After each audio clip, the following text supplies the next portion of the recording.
Lá, a paz do Senhor a todos os nossos irmãos em Cristo Jesus. Glória a Deus. Quem vos saúda é o pastor Davi Donizete da Costa. Aleluia. E estamos aqui nesta manhã para mais uma videoaula da nossa Escola Bíblica Dominical, que traz-nos o título O Verdadeiro Pentecostalismo, que é o primeiro trimestre do ano 2021. Estamos aqui diante da lição número 7, que traz-nos o título Cultuando a Deus com Liberdade e Reverência.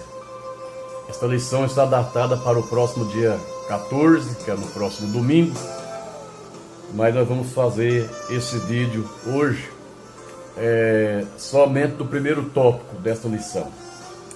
Nós temos aqui um texto áureo que diz: Deus é Espírito e importa que os que o adoram o adorem em Espírito e em verdade. Está no Evangelho de João, no capítulo 4, versículo de número 24. A verdade prática nos diz: a adoração em Espírito diz respeito à posição espiritual do adorador. Isso quer dizer que o que vale diante de Deus é como adorar, não onde adorar. Amém? Glória a Deus. Temos uma leitura bíblica em classe que se encontra 1 Coríntios capítulo 14, versículo 26 ao 32. Temos aqui o objetivo geral dessa lição, que é conscientizar que no culto pentecostal há liberdade e há reverência.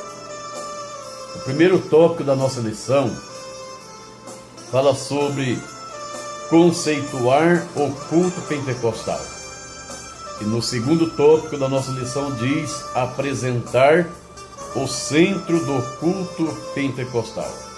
O terceiro tópico é explicar como se expressa a liturgia da nossa igreja. Louvado seja o nome do Senhor Jesus. Glória a Deus. O nosso ponto central da nossa lição é a liberdade e reverência no culto pentecostal. Louvado seja o nome do Senhor Jesus. Então nós vamos aqui, meus irmãos, gravar esse vídeo somente o tópico número 1. É o tópico 1 da nossa lição. Porém, quero ler aqui a introdução, que diz assim: Introdução. O Novo Testamento não apresenta um manual de liturgia e nem estabelece regras de cultos. Mas temos pelo menos uma comunidade cristã do período apostólico que pode dar indicações sobre como devemos organizar o culto. A igreja de Corinto, descrito no capítulo 14 de 1 Coríntios, com base nesse exemplo, vamos estudar como deve ser nosso culto e os elementos para que ele seja aceitável a Deus. Glória a Deus. Então observamos aí que nós já lemos a introdução, e como eu sempre costumo dizer, que a introdução ela é um texto introdutório em que cada vez que nós lemos a introdução, nós preparamos para entrar em todos os tópicos e subtópicos da nossa lição. E neste momento, eu quero aqui estar entrando neste assunto sobre como cultuar a Deus. Nós vamos aqui entrar no subtópico 1, do tópico 1, o subtópico 1 do tópico 1. Mas antes do subtópico, tem aqui um comentário que o tema diz aqui: o culto pentecostal liberdade e reverência. Então vamos lá. O que diz aqui este comentário antes do subtópico? Diz assim: o cristianismo não tem o objetivo de padronizar o mundo e nem destruir as culturas. Sua mensagem, porém, é universal. No dia do triunfo de Cristo e da Igreja, cada povo ou etnia se apresentará louvando a Deus na sua própria tradição. Isso se refere na forma de adoração desenvolvida ao longo dos séculos.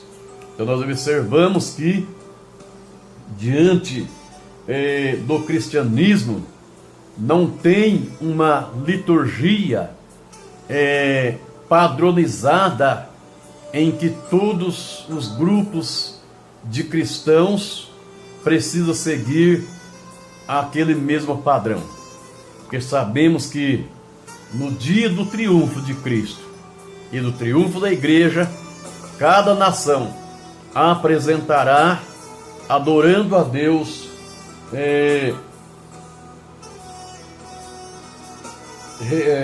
de forma de adoração desenvolvida ao longo do tempo. Então cada nação apresentará adorando a Deus nas suas próprias tradições. Amém? Louvado seja o nome do Senhor Jesus Cristo. Então vamos aqui para o subtópico número 1 do tópico 1, diz a flexibilidade cristã. A flexibilidade cristã. E eu perguntaria, antes de entrar neste comentário, o que significa a flexibilidade cristã, né? Todos nós sabemos que quando se fala de flexibilidade, estamos falando de uma vida de quem é consciente. Então, a flexibilidade cristã, cada cristão, ele presta um culto a Deus consciente do culto que a qual ele está prestando ao nosso Deus.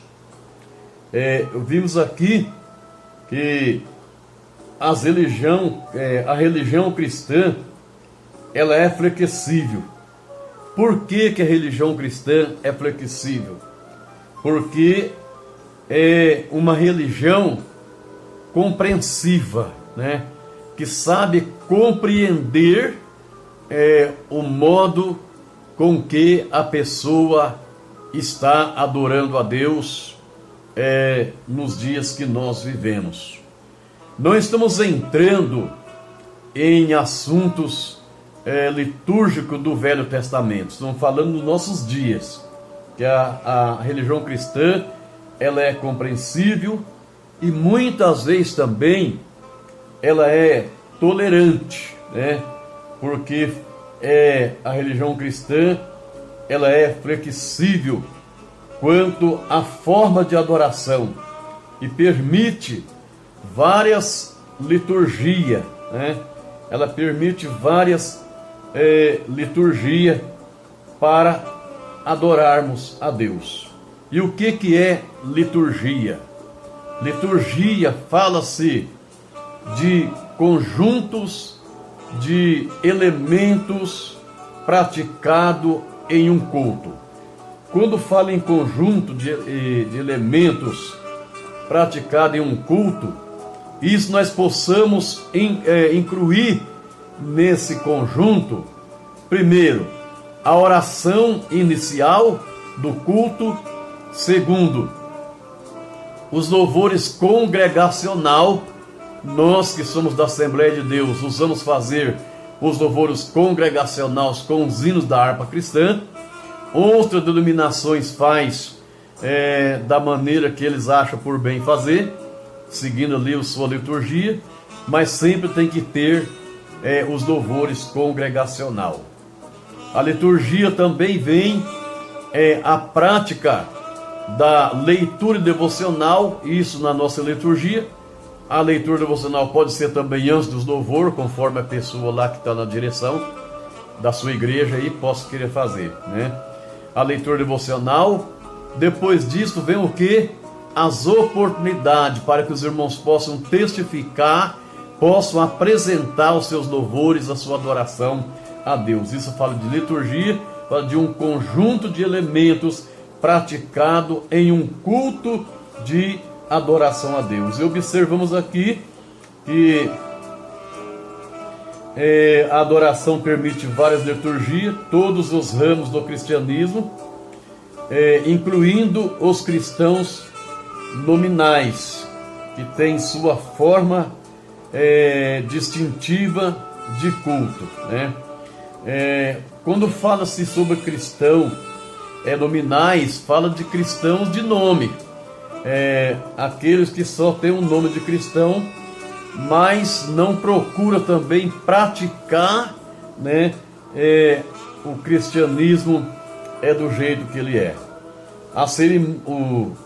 Desde o cerimonialismo ornamental das igrejas católica romana, ortodoxa e algumas protestantes, ao modelo simples dos evangélicos, principalmente os pentecostais.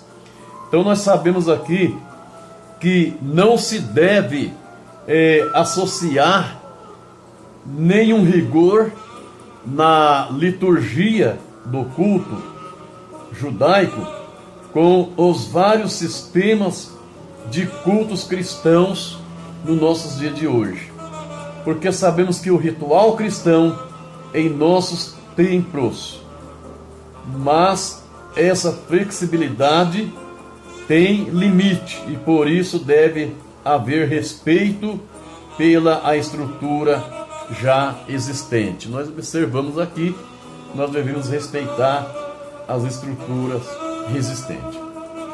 Muito bem. Aqui em 1 Coríntios, capítulo 14 e versículo 40, onde Paulo ele tem nos orientado a fazer tudo com decência e ordem, né? Então uma ordem no culto é muito essencial, porque são recomendações do apóstolo dos gentios. Amém? Deus abençoe você. Terminamos aqui o primeiro subtópico.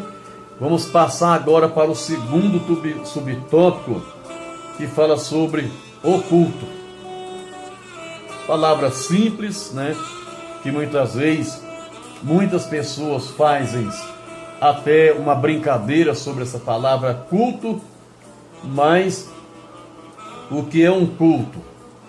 Observamos que o culto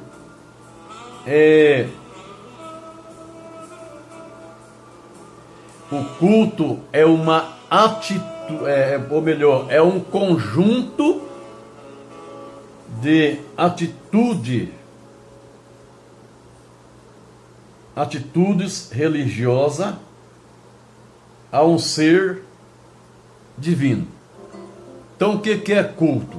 Culto é um conjunto de atitudes religiosas, né? É um conjunto de modo de adoração a Deus, a um ser divino que é o nosso Deus. Aqui diz que o termo culto é o sinônimo de adoração. Quando nós estamos cultuando a Deus, nós estamos adorando a Deus. É importante você saber que você pode realizar um culto pessoal, que é você mesmo cultuando a Deus. Você pode realizar um culto familiar, você com a sua família. Depois vem também o culto congregacional, que é onde a igreja se reúne em uma só congregação para adorar ao Senhor em espírito e em verdade. E essa palavra é uma tradução do grego que diz latreia, que fala-se serviço, fala sobre serviço, adoração que é do verbo latreu, que é servir, que é prestar culto, que é adorar. Então observamos aqui que lá em São Mateus, no capítulo 4 e versículo 10, quando o inimigo estava ali no deserto tentando Jesus, Jesus diz para o Satanás, dizendo assim: vai-te, Satanás, porque escrito está, ao Senhor teu Deus adorará e só a Ele servirá. Então Jesus estava prestando um culto ali ao nosso Deus, né? Aleluia.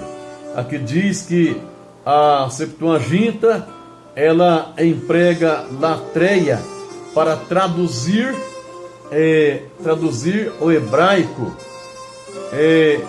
avoda, que fala sobre serviço, sobre culto. Essa palavra aparece com esse sentido 3 vezes no Novo Testamento. Em Romanos 9, versículo 4, em Romanos 12, versículo 1, e em Hebreus 9, verso 1. O mais conhecido aqui, o texto mais conhecido, o versículo mais conhecido que está aqui citado é Romanos 12, versículo 1, que fala sobre: rogo vós, irmão, pela compaixão de Deus, que apresenteis o vosso corpo em sacrifício vivo, santo e agradável a Deus, porque é um culto racional. Então observamos aqui o que queremos dizer com a expressão culto pentecostal. É a nossa liturgia, e isto é a forma como adoramos a Deus. Então a nossa liturgia, ela inclui o pentecostalismo. Na liturgia de culto que nós prestamos ao nosso Deus, está incluído o pentecostalismo. É a forma com que nós adoramos a Deus diante, aleluia, do pentecostalismo. Aí nós observamos aqui que o terceiro subtópico fala sobre a reverência no culto, né? Olha que coisa interessante, fala sobre reverência no culto. Então, um culto prestado a Deus, é necessário termos reverência. Por quê? É por causa do pastor, é por causa do dirigente que está na direção do culto? Não, é porque este culto é um culto de adoração a Deus, e Deus está presente, então nós precisamos prestar toda a nossa reverência a Deus. Mas quando fala-se de reverência, falamos-se do quê? De concentração. Temos que estar num culto concentrado, na adoração e louvor ao nosso Deus. Aleluia. Fala sobre ficar ou permanecer em plena comunhão com Deus, para poder prestar a nossa adoração a Deus, e diante dessa reverência nós possamos ouvir Deus falar conosco, e quando voltamos para os nossos lares, nós entendemos que Deus falou conosco. Então veja bem, a adoração a Deus é o momento mais sublime na vida humana. Quer dizer, significa que é essencialmente o reconhecimento de que Deus é por nós. A celebração é a exaltação da majestade divina. Glória a Deus. Por isso, meus irmãos, deve ser oferecido com reverência, e conforme diz Paulo em 1 Coríntios capítulo 14, versículo 40, que diz: para fazer tudo decentemente e com ordem. Então observamos aqui que quando Paulo ele pediu para que o povo ali, quando tivesse reunido, fizesse tudo com referência ou com reverência e ordem, ele estava pedindo para que o povo fizesse aquele culto com honestidade diante de Deus, para ser honesto, para realmente oferecer o culto a Deus com honestidade, ou também com dignidade, que a pessoa possa ser digno de estar na presença de Deus, prestando um culto a Deus. Nós observamos aqui que observamos aqui o seguinte,